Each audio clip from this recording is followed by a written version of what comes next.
זה סיפור על איש מאוד מיוחד שנכנס לדלת ביתנו לפני 16 שנה. רוצה להיות מנהל? שאלנו אותו.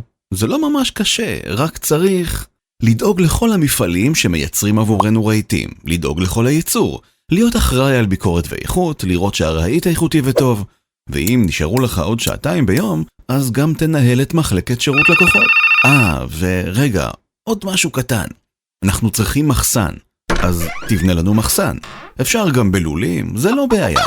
אנחנו ממילא כבר בקיבוץ. רגע, נזכרתי, אם אתה רוצה, אולי תלמד עריכת דין, זה בטח יעזור לחברה גם בעתיד.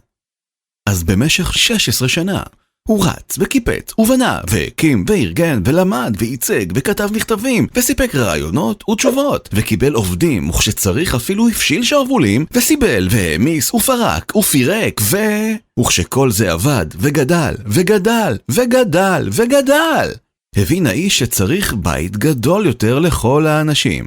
אז הוא רץ וקיפץ ובנה והקים וארגן ולמד וייצג וכתב מכתבים וסיפק רעיונות ותשובות וקיבל עובדים וכשצריך אפילו הפשיל שרוולים וסיבל והמיס ופרק ופירק ואם תהיתם מי הוא האיש, הרי הוא בן סימון שהפך ב16 שנים לבן ויסמן.